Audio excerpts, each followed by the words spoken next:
Voilà.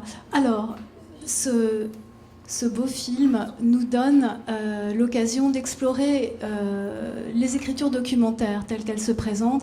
C'est un film photographique, c'est-à-dire c'est un film qui conjugue des images fixes, documentaires ou pas, on va le voir, en tout cas des images photographiques, et un son direct qui est celui du film documentaire, et qui nous emmène dans deux voyages simultanés, c'est-à-dire c'est ce voyage intérieur des images qui sont en pause et qui nous permettent de nous immerger dans des moments différemment d'un film documentaire classique. Et puis ce son direct qui est très envoûtant, qui est parfois décalé avec les images. Il y a un gros travail, voilà, souvent, il y a un gros travail de montage son, on en parlera tout à l'heure. Et on voulait partager avec vous donc à la fois notre émotion, notre plaisir d'avoir vu ce beau film et ce mélange de techniques. Et puisqu'on est là pour découvrir la photo documentaire, c'est un excellent et un beau prétexte. Alors on va commencer déjà par vous interroger sur les origines du projet, comment c'est né, peut-être un peu le travail d'immersion et comment vous avez travaillé tous les deux, l'histoire des débuts. Voilà. En fait, moi j'étais en résidence à Saint-Denis avec ma compagnie de théâtre et je faisais beaucoup de choses dans l'espace public, des interventions dans les maisons de quartier et tout ça, comme j'ai fait depuis 15 ans en Seine-Saint-Denis. Et donc j'aimais bien vraiment aller dans les rues, marcher, voir ce qui se passait. Et puis là, je m'étais rendu compte que l'antenne jeunesse était juste en face de la maison de retraite. Et qu'entre les deux, il y avait la fameuse rue Jean Jaurès, et que ces jeunes, dont tous les grands-parents étaient restés dans les pays d'origine, parce que tous ces jeunes sont issus de l'immigration, dont les grands-parents sont restés dans les pays d'origine, et les retraités me disaient que leurs enfants et leurs petits-enfants ne venaient plus les voir. Alors j'ai eu l'idée, et c'est triste de se dire aujourd'hui que c'est une bonne idée, c'est de faire se rencontrer des jeunes et des vieux. Alors ça, c'est la grande idée du siècle. C'est que ça va très mal si on a cette idée-là. Et donc, pour ça, j'avais envie aussi d'en faire un film. Et donc, il fallait que je travaille avec quelqu'un, il fallait que je trouve la bonne personne pour, comme un directeur de la photographie, parce qu'au début, on devait filmer. Puis après, on vous expliquera pourquoi c'est devenu en photo. Et j'ai demandé donc à Manuel Brown, qui est ici, que j'avais rencontré sur un reportage du journal Libération, qui était venu faire sur la compagnie, de participer à cette aventure qui était... On ne savait pas que ça allait durer autant de temps au début, mais il était tout de suite très très content, et moi j'étais très content qu'il accepte. Et puis après, on a gravi les échelons, parce que comme personne ne nous attendait, et qu'on nous on demandait un peu d'argent pour le faire, et que comme c'était pas une commande, ça venait pas d'une institution... Vous savez, on n'arrête pas de nous dire faites des projets, inventez des choses, construisez, tout ça. Mais une fois que vous le faites, non, c'est juste sur le papier, c'est la communication, ça. Mais si vous le faites, on ne peut pas le faire, c'est pas possible. Il faut attendre qu'une institution vous demande, vous passe une commande, ou en tant qu'artiste, on dit voilà, fais-nous ça, ou ça nous intéresse que tu travailles là-dessus.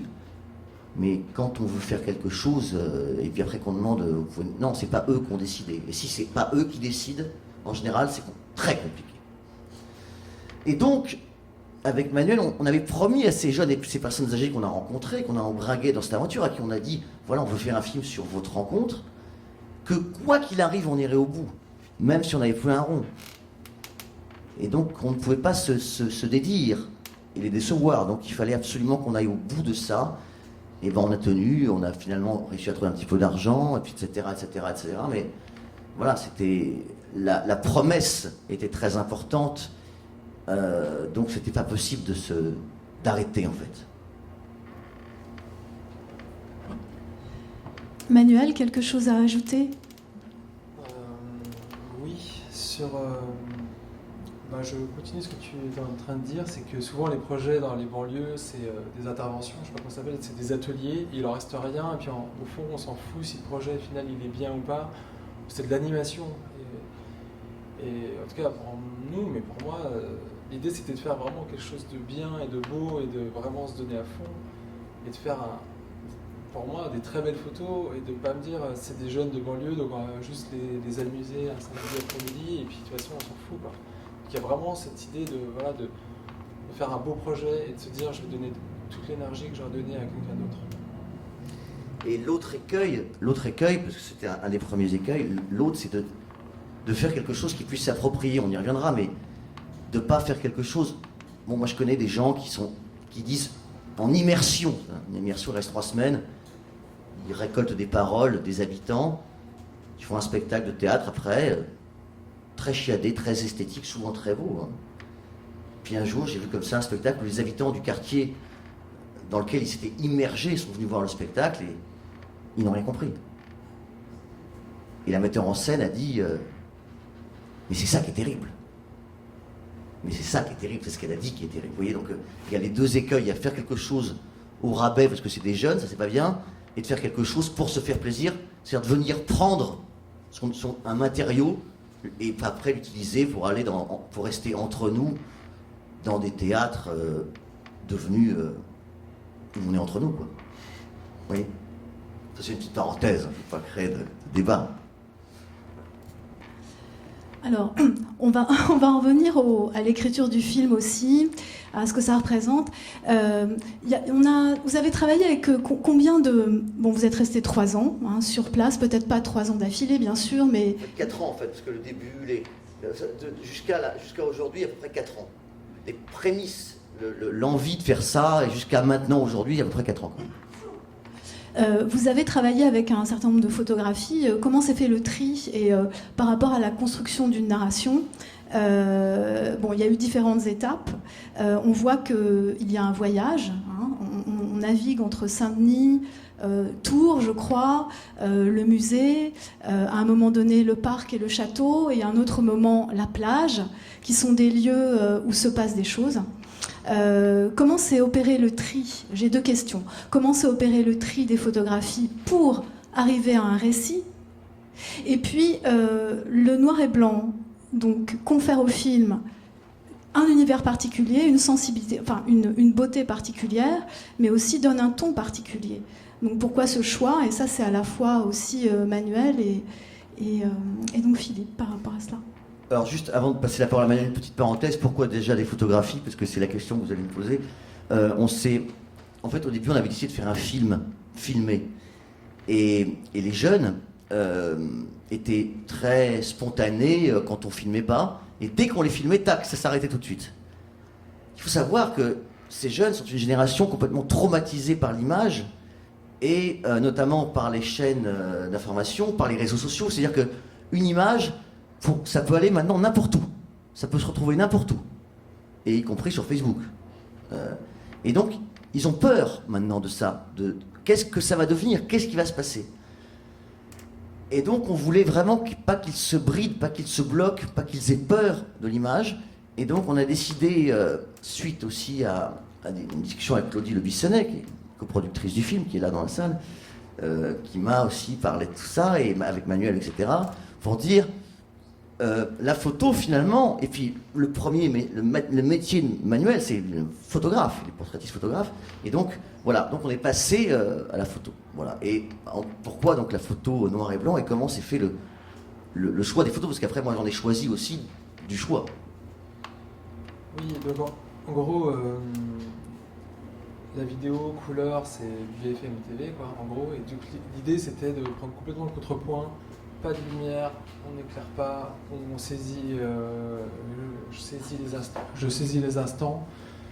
Et le noir et blanc, c'était aussi, voilà, pour que ce soit, c'est pas la télé. Voilà, et on n'est pas dans les réseaux sociaux et ça fait un décalage avec la réalité. Et donc le choix du noir et blanc s'est imposé comme ça. Et ce qui est assez marrant, c'est que eux, ils n'ont pas l'habitude, on m'a fait la réflexion après, eux, ils n'ont pas l'habitude du noir et blanc, ils disent « Ah, pour du noir et blanc, c'est quand même bien, quoi. » Il y a un truc comme ça où le noir et blanc, c'est un vieux truc. Et c'était pour aussi des raisons, c'est que les photos, je les ai faites, au contraire du film, quand on avait commencé très mise en scène, en faisant des interviews filmées, de la lumière, de partir sur un truc complètement instinctif. Je faisais des photos sans viser, souvent plutôt avec la main qu'avec l'œil, quoi. C'est-à-dire vraiment dans l'énergie, en étant tout le temps là. Et ce noir et blanc, la photo, elle est aussi née comme ça, c'est-à-dire très instinctif et en permanence. Et Voilà. J'ai un peu d'explication. Oui. Super. On peut parler de la... ouais. Oui, Ouais. le choix des photos. Je vais juste revenir sur le choix des photos, Oui. c'est-à-dire que déjà en fait c'est un projet qui s'est fait à 3, qui a la prise de son qui est faite par une créatrice sonore, Amandine Casadamon, et du coup elle enregistrait ce qu'elle voulait, moi je photographiais ce que je voulais, on n'était pas au même endroit, et donc du coup tout le long du film, entre ce qu'on entend et ce qu'on voit, ça se passe jamais au même endroit. Il y a même des moments où ils n'étaient pas ensemble, pendant qu'il y en a un qui venait, puis il n'y avait pas l'autre. Donc il y a Donc, des en fait, séances photos sans son et du son sans photo. donc en fait c'est voilà, c'est des rencontres, quoi, c'est des écritures différentes. Et après, il y a le travail de Philippe qui est de narration et aussi de réalisation, c'est-à-dire de mettre tout ça ensemble. Oui, on voit effectivement la superposition des écritures et ça c'est très, c'est à la fois très beau, en même temps ça confère quelque chose de complètement méditatif au film. Ces moments de photographie sont des pauses dans lesquelles on s'immerge et en même temps on est emmené quelque part par ce son. Donc ce son direct qui est le son des situations en temps réel. C'est vraiment, il y a aussi un travail en dessous. Il y a plusieurs narrations. Par exemple, il y a le moment où on se retrouve dans ces photos de voyage sur la Seine. Hein, et puis avec des échanges qui se sont passés peut-être tout à fait ailleurs, et on a ce fond sonore des commentaires de la péniche qui nous emmène quelque part d'un côté, et puis cette narration de la relation entre les personnages qui perdure du début à la fin du film. Alors, on pourrait aborder la question qui est très intéressante en documentaire toujours, c'est celle finalement de l'apparition des personnages. Quels étaient ces personnages qui vous ont marqué et que vous avez voulu mettre en avant? On voit bien ici que... je fais juste une parenthèse parce que finalement, quand on fait un film, là je parle de mon point de vue, pas forcément lié à un film photographique, le fait de poser sa caméra quelque part provoque automatiquement dans cette considération et cette altérité l'émergence des personnages. Ils émergent plus ou moins rapidement, mais enfin on les aperçoit. Et du coup, on se lie avec ces personnages qui nous donnent des choses un petit peu pour toujours, hein, parce que quand on filme, c'est toujours pour l'éternité, hein, c'est comme ça. Donc ils nous donnent quelque chose d'unique d'eux-mêmes. Et vraiment dans le film, on sent ça, que ces personnages se donnent et donnent quelque chose d'unique d'eux-mêmes, à la fois dans les images et dans le son. Donc bon là, qu'est-ce qu'on peut dire de ça, de l'apparition de ces personnages et finalement de la théâtralité aussi de ces échanges qui sont très beaux et qui pourraient être écrits comme dans une fiction. On a des moments superbes d'échange. Bah, ça s'est fait aussi à l'écoute des rushs, parce qu'il y a eu beaucoup de rushs, et donc de là sont venus et puis les personnages, comme ils ne sont pas très nombreux en fait. D'ailleurs, c'est souvent vous savez, les institutions nous demandent combien de participants. Ça c'est la grande question. Alors, ils veulent faire, il faut évidemment en avoir beaucoup. Parce que, voilà. Moi évidemment, j'en voulais pas beaucoup, donc c'était déjà compliqué.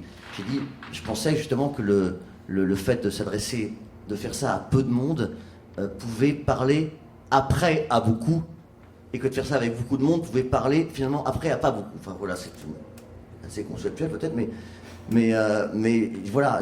Et puis je leur disais aussi lors de mes rendez-vous, je dis si pour une personne, un jeune ou un vieux, ce film a été important dans sa vie, et ben c'est gagné. Pour une personne, parce que cette personne va en parler et va convaincre d'autres personnes. Donc l'émergence des personnages, ça s'est fait en les connaissant, en les côtoyant, et puis c'est des personnalités vraiment fortes et attachantes aussi, et je sais pas si c'est des personnages, mais je dirais que c'est des personnalités en fait. Voilà, donc c'est des vraies personnalités et qui avaient, voilà, et qui ont servi à faire une narration après, mais parce qu'en fait on ne sait pas vraiment qui parle, on peut se douter de qui parle, parce que c'est intéressant, on ne sait pas qui a dit ça. Et l'idée aussi, c'est que cette parole puisse convenir à n'importe quel jeune ou n'importe quelle personne âgée qui ne connaîtrait pas cela. C'est-à-dire une parole un peu collective. En fait, j'ai voulu concevoir ce film comme un chœur, en fait, un chœur antique. Voilà. Et qui n'est pas justement, c'est ensemble. C'est le chœur qui prend la parole au nom des citoyens. Voilà. Tout à fait, il y a une circularité de la parole, il y a un chant effectivement qui se dégage, une musique plus exactement qui se dégage de cette bande-son et qui touche à l'universel, tout en comprenant quand même comment se sont tissés les liens entre ces protagonistes.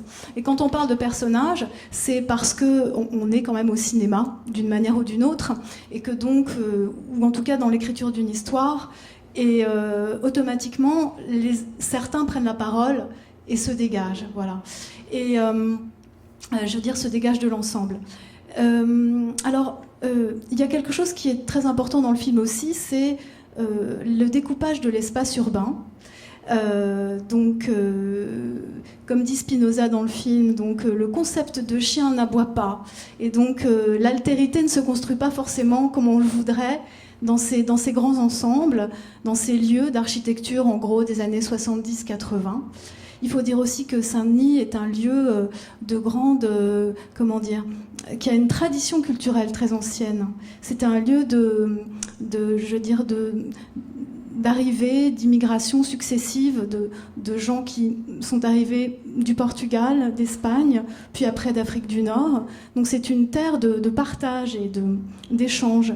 Et la construction urbaine qui s'est faite dans les années 70-80 a peu à peu interrompu ces liens, en tout cas les a modifiés. Et ça aussi, vous en parlez dans le film d'une façon élégante, poétique, mais c'est pas éludé. Donc, l'espace urbain. Si vous voulez, c'est quand même des architectes qui ont construit des choses dans lesquelles c'était de la... Oui, c'est une théorie. C'est très plaisant à lire, ces concepts d'architecture. On a vraiment envie d'y habiter même. Après, à vivre, quand vous avez une pièce qui est en triangle, et voilà, c'est un peu compliqué après. Et puis, en fait, moi, je suis persuadé que l'environnement a un lien très, très, très fort sur ce que deviennent les gens. Ça, je défonce une porte ouverte, là, mais... donc, si vous voulez, ces bâtiments, qui sont d'ailleurs... qui ont été inaugurés en grande pompe, et c'était une promesse de quelque chose. Et les gens... Quand ils sont arrivés dans ces bâtiments, ils ont cru à cette promesse. Vraiment. C'était le départ vers quelque chose de nouveau. Beaucoup de gens étaient sortis de quartiers complètement insalubres pour habiter là. On leur mettait l'électricité, l'eau courante, des portes, des couloirs, enfin voilà. Bah, tu parles des bidonvilles aussi. Oui, des bidonvilles, voilà. Mmh. Et donc c'était voilà. Et après, en fait, ça a créé quelque chose d'autre, en fait. Ça a créé un cloisonnement total, de cloison, tout simplement, et d'enfermement, en fait. Parce que quand on est dans ces cités, quelquefois, on peut se sentir très vite enfermé quelque part. Voilà, c'est ça qui est... Là, vous avez vu, il y a des grilles qui voient au-dessus, les rues sont un peu en labyrinthe, comme ça. En fait, c'est quelquefois un peu une sorte de labyrinthe. Mais justement, comment on fait quand on vit dans un labyrinthe? Où est la sortie?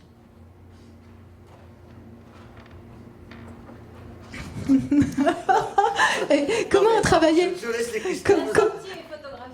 Voilà, voilà. Alors, et comment photographier ce genre de lieu pour en même temps montrer vraiment qu'est-ce qu'ils sont, les mettre en valeur, mais montrer aussi leur réalité, parce que voilà, c'est ça qui est très difficile. Merci Philippe. Alors, en fait, ça s'appelle la dalle, et en fait, déjà pour photographier, il faut être accompagné. Donc avec une des protagonistes, quand on est accompagné, c'est hyper simple, mais si j'y vais tout seul avec mon appareil, ça peut très vite mal se passer. Après, voilà, c'est des constructions, comme disait Philippe, en triangle. Ça peut être très sympa. Si c'était que des gens bobos dedans, ça pourrait être super sympa, mais ça l'est pas du tout là. Et qu'est-ce que je veux dire? Oui, en fait, c'est aussi des endroits où la police ne peut pas rentrer. Il y a 15 000 sorties, c'est des labyrinthes. Je veux dire, c'est presque un château fort, quoi. On peut communiquer entre plusieurs dalles via des ponts.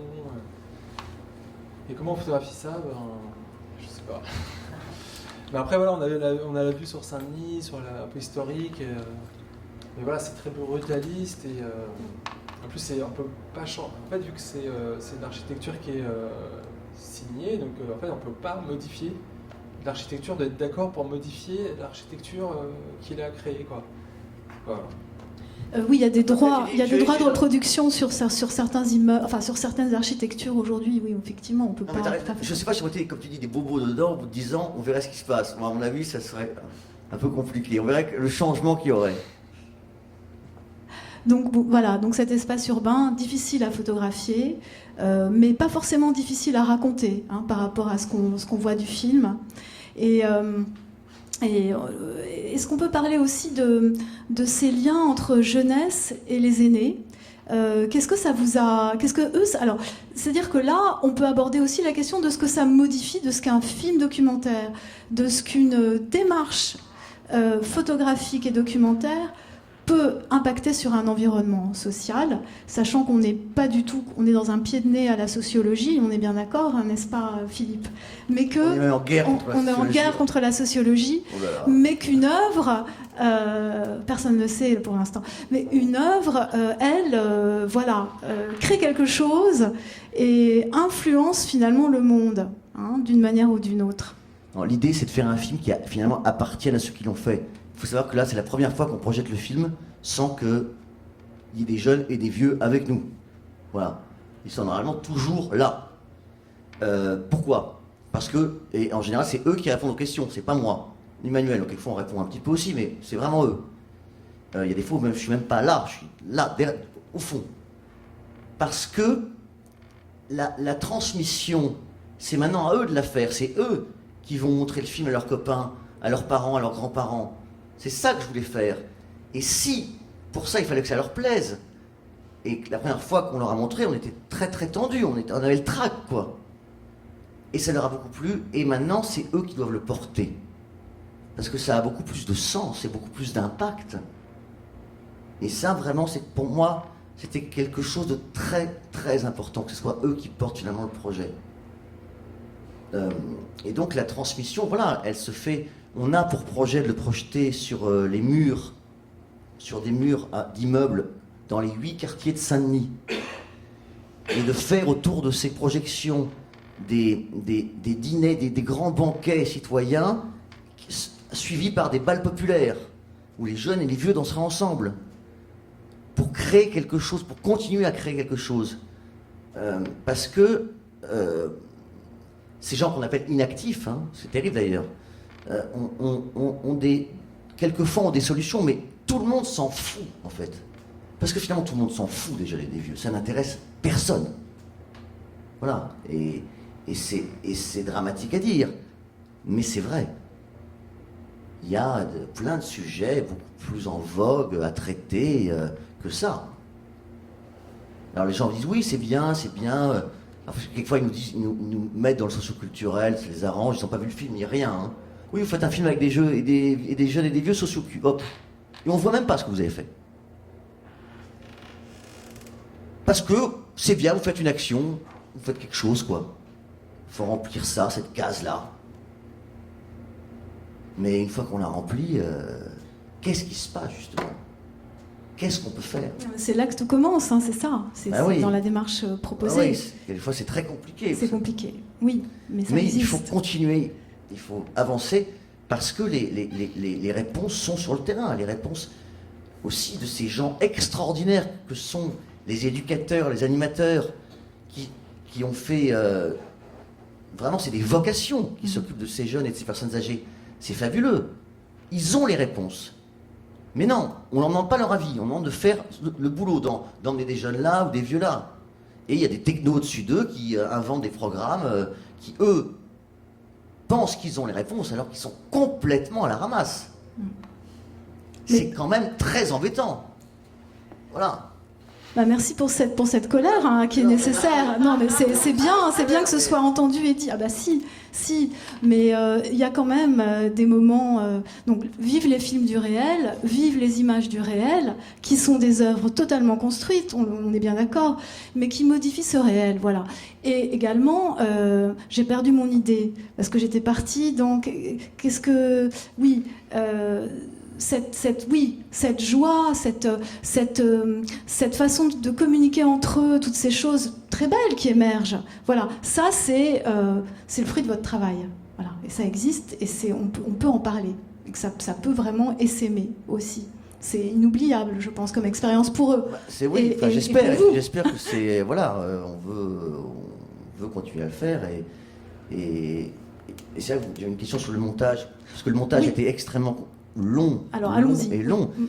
Mais vous savez, moi j'ai eu la chance dans ma vie de rencontrer un cinéaste que j'adore, qui est très âgé, qui s'appelle Jonas Mekas. Et Jonas Mekas, et il m'a parlé pendant toute une nuit, parce qu'il aime bien sortir le soir, boire des coups, et il m'a raconté comment il avait conçu un film qui s'appelle L'anniversaire de John Lennon. Enfin, ça n'a rien à voir avec tout ça, mais bon, vous allez voir comme quoi ça a un peu à voir. Et en fait, Jonas Mekas, il avait d'un côté sa caméra, à l'époque, sa caméra Super 8, et de l'autre côté un verre. Et toute la soirée, il filmait comme ça. Et il parlait comme ça. Puis à la fin, donc il avait, si la soirée était, je sais pas, de minuit à 7h du matin, il avait donc 7 heures de rush. Et là, ça commençait le travail. Et le montage était vraiment, tout se faisait au montage. Et voilà, petit à petit, point par point, c'est un travail de minutie, pour qu'une parole, parce que comme il y a, en fait j'avais une matière de photo, une sélection que m'avait donné Emmanuel, une matière de son que m'avait donné Amandine, 14 heures de son, et quel son peut correspondre à telle image, et ce qui était très agréable, C'est énorme, 14 heures de son. Oui, C'est oui. énorme. Et ce qui est très agréable, c'est que finalement, comme je m'en foutais totalement du bon raccord, et qu'il y a des choses qu'on voit dehors quand on est en recherche d'une cuisine, enfin voilà, qu'est-ce qui va être le plus percutant?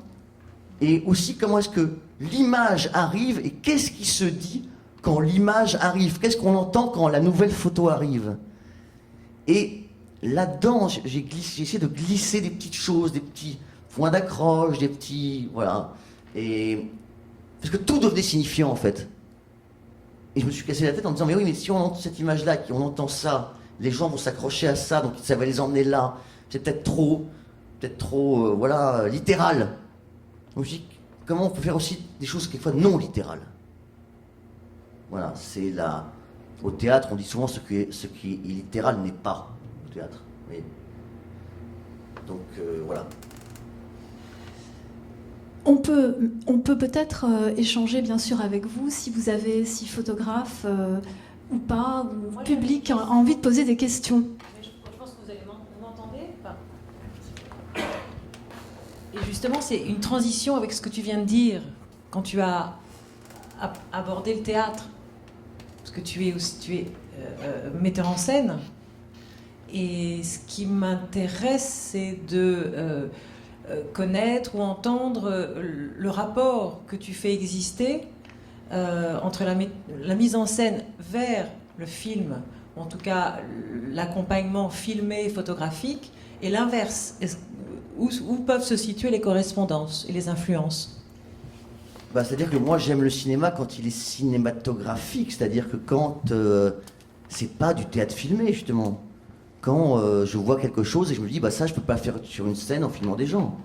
Quand le cinéma devient un art à part entière et n'est pas une réalité filmée, voilà, comme il y a souvent dans le cinéma français d'ailleurs.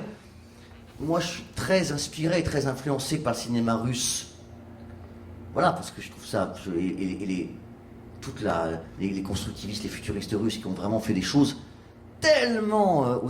qui sont toujours à l'avant-garde aujourd'hui. Enfin, c'est vraiment prodigieux.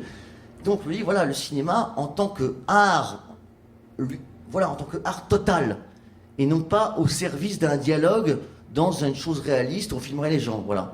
Et donc, comme j'aime au théâtre, quelquefois... utiliser les mécanismes du théâtre pour faire des choses théâtrales qu'on ne pourrait pas faire justement au cinéma, et là j'utilise des choses du cinéma qu'on ne pourrait pas faire au théâtre. Voilà. Belle réponse, superbe. Qui souhaite intervenir, poser des questions? Une question? Oui.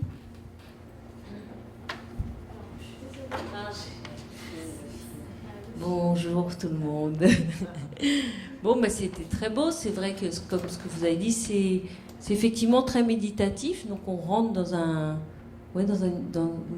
film, dans une histoire.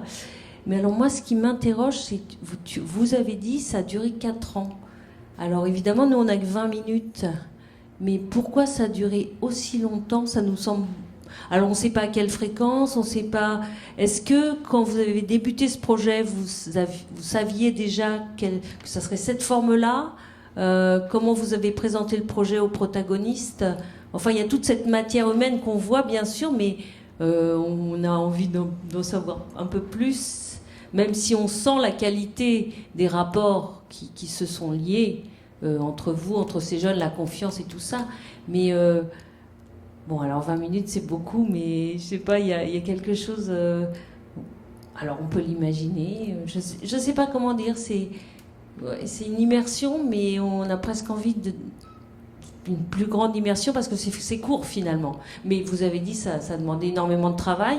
Merci pour ce travail, il est très beau. Voilà. Alors déjà, personnellement, j'avais envie que ce soit court parce que je voulais que les gens sortent en disant on aimerait en avoir encore. Ah bah voilà. Plutôt que enfin, c'est enfin terminé. Vous voyez. Bon, et puis, en fait, si je peux prendre une métaphore sur les 4 ans, on est monté au haut d'une tour qui fait 800 étages et on a sauté du 800e étage. Et pendant la chute, on a essayé de se fabriquer un parachute. Vous voyez. Donc, il y a eu des arrêts, il y a eu des choses qui ont fait qu'on ne pouvait pas se voir, il y a eu des gros problèmes d'argent, parce qu'à un moment donné, on faisait ça, voilà, on a passé 2 ans et demi presque sans être payé, sans gagner un rond avec ça. Hein. Donc à un moment donné, il y a eu comme ça des désespoirs, il y a eu des doutes, il y a eu des revirements, il y a eu des changements d'axe, il y a eu des producteurs que j'ai trouvés, puis après qui étaient tellement que donc je changeais, mais comme ils aimaient bien être avertis, je les perdais. Et puis voilà, c'est une espèce de maelstrom de choses qui font partie de la vie d'un film, sauf que souvent le film s'arrête. Il y a beaucoup de films qui s'arrêtent, il y a beaucoup de projets qui n'arrivent pas. Et puis la mairie de Saint-Denis, qui finalement a répondu présente. Et Passeur d'images, qui était à mes côtés. J'avais quand même des gens très fidèles qui ne m'ont pas abandonné. Passeur d'images ne m'a jamais abandonné, alors que, on peut dire, c'est une institution, fait partie d'Arcadie, etc. Et malgré mes doutes, malgré mes chutes, malgré mes revirements, malgré mes virages à 180 degrés, ils ont toujours été là. Et comme la mairie de Saint-Denis, finalement, a toujours suivi. Mais ça n'a pas été facile. Ça se voit que je fais du théâtre ou pas, non? Question, remarque? Oui. Oui, bah... Et il y a eu aussi des décès, des gens qui sont morts aussi. Notamment quelqu'un qui était vraiment très très proche du projet et grâce à qui ça s'est réalisé. Non, c'est-à-dire que je pense que en fait ce film, l'histoire de ce film, donc très chahuté, rejoint malheureusement toutes ces initiatives qui sont ce qu'on appelle des films sauvages, dans le documentaire d'ailleurs ou dans la fiction, mais qui sont effectivement parfois beaucoup dans le documentaire parce qu'on est dans une certaine économie aussi du cinéma. Et il est vrai que nous on a quand même un espace possible qui se réduit, puisque de fait moi j'ai fait toutes sortes de films avec toutes sortes de gens, j'en ai fait on peut le dire en coproduction déléguée, j'en ai fait toute seule, j'en ai fait en coproduction avec des structures associatives qui étaient portées par des artistes. Mais ce que juste moi je voulais rajouter, c'est qu'en effet on est dans une période d'extrême fragilité et je pense de fragilisation aussi de ces initiatives, alors même, et c'est paradoxal, qu'elles existent de plus en plus fortement et qu'elles sont présentes normalement dans le paysage artistique comme de la création partagée, collaborative, participative. Je ne sais pas très bien comment on peut le dire, mais et qui font œuvre, clairement, hein, puisque de fait, comme le disait Philippe, il y a quand même la question de plus que de l'appropriation, du fait que c'est leur film, c'est vraiment le film de ces gens-là également. Et nous, on essaie de soutenir ça, mais c'est vrai qu'on se rend compte aujourd'hui que c'est de plus en plus compliqué et que surtout il y a peu, parce que ça je voudrais vraiment le dire par rapport à ta remarque des producteurs qu'on a pu rencontrer ensemble et qui ne comprenaient pas le projet, définitivement pas le projet. C'est-à-dire que je pense que ça irait mieux dans cette niche économique-là si en effet des producteurs pouvaient comprendre ces processus, comprendre que ça peut durer 3 ans, parce que oui, en effet, quand on fait ça, ça dure pas on fait pas ça avec un COSIP et on fait pas ça en 1 an et demi. C'est pas comme ça. C'est pas cette économie-là. C'est pas ce montage aussi de production-là. Et voilà, nous, on a souvent été difficilement écoutés par des producteurs de documentaires qui sont pour autant déjà accoutumés à une fragilité économique, mais là, on est dans autre chose encore. Voilà, c'est juste ce que je voulais dire. Merci beaucoup. Mais quel était votre rôle sur le projet? Parce qu'on ne sait pas. Alors, moi, j'ai été coproductrice pour, en fait, le dispositif passeur d'images, puisque très régulièrement, en fait, on est coproducteur de films documentaires de création partagée. Voilà, on en a fait un certain nombre, on en a à peu près à notre actif depuis 2008 une bonne dizaine. On a par exemple coproduit les films de Laurence Petit-Jouvet, les 2 derniers. On a travaillé avec quelqu'un aussi qui est un peu connu dans le documentaire qui s'appelle Nathalie Joyeux. Enfin, et dans une démarche qui à chaque fois croise quand même le fait en effet que des matériaux sensibles sont amenés par les personnages ou participants selon qu'on parle d'un bord ou d'un autre, mais en effet, on est cet espace-là. Alors, jusqu'à quand, je ne sais pas, mais on a en tout cas permis que ces projets puissent émerger dans le temps, dans leur temps à eux, voilà, dans le temps des projets.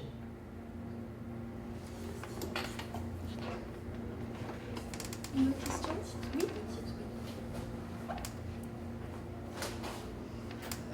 Oui, donc c'est effectivement quelque chose qui m'a beaucoup plu aussi dans sa forme, autant que dans son propos, dans son contenu. Par rapport à ce que vous disiez sur tout ce qui fait aussi que des films comme ça sont possibles et qui peuvent apporter des choses à ceux qui les voient, mais aussi à ceux qui les font et qui les vivent. Vous disiez qu'en plus il y a eu des événements qui se sont passés, qui ont modifié des choses. Vous parliez aussi de désarroi, de moments difficiles. Je voulais comprendre un peu mieux comment cette rencontre avait réussi à se faire, comment la mayonnaise avait pris, si je puis dire. Parce que c'est pas évident quand même de se dire que tous les jeunes de la maison de quartier et toutes les personnes âgées de la maison de retraite ont forcément envie de faire ce bout de chemin ensemble. Comment, par rapport, j'imagine tout à coup un navire avec parfois une mer déchaînée, comment ils font pour rester un peu à bord. Et puis parce qu'ils ne sont pas là aujourd'hui, mais qu'apparemment ils sont présents avec vous à chaque projection, qu'est-ce qu'ils en disent et parce que j'aurais aimé avoir ce feedback-là. La chose qu'ils disent le plus souvent, c'est qu'ils disent quand est-ce qu'on repart, quoi. Oui. Tout simplement. Quand est-ce qu'on repart au bord de la mer, quand est-ce qu'on repart tous ensemble faire un truc. Ça, c'est unanime. Ils veulent continuer à partir en voyage. Ensemble. Donc voilà, je crois que c'est ça. Essentiellement. Oui, absolument. Après, il y a eu une première partie du projet, il y a eu beaucoup plus de... On se cherchait, après la deuxième partie du projet, il y a eu... Tous les gens qui sont venus à partir de la deuxième partie du projet, c'est-à-dire au bout d'un an, 1 an et demi, sont tous restés. Non seulement ça, mais comme c'était pas un atelier scolaire, ils sont tous restés sans avoir absolument aucune obligation de venir. Et donc ça, c'est pas mal aussi.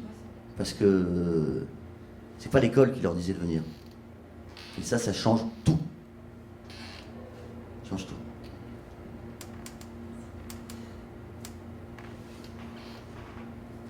Quelqu'un d'autre partage une impression ou, à propos du film ou un sentiment, une question? Le futur de ce film, tu en as un petit peu parlé, mais ça va circuler, ça va être projeté, qu'est-ce qui va se passer? Peut-être à Arles cet été pour les rencontres photographiques de Arles.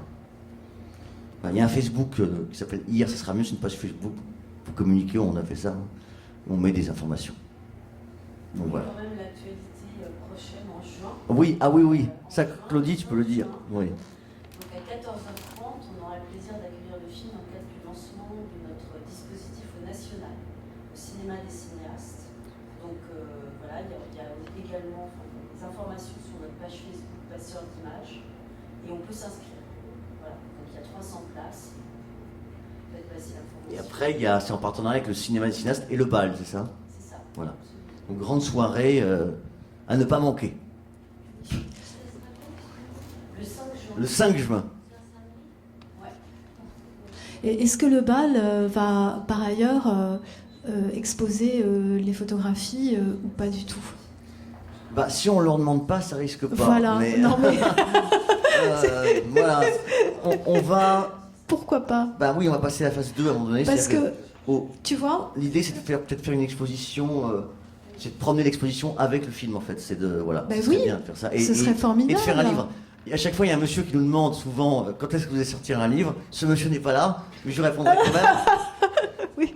On y travaille On y et travaille. très bientôt. Voilà. Parce que On va à Arles. Si jamais on est à Arles, si ça se concrétise à Arles, là, je pense qu'on aura peut-être des sollicitations.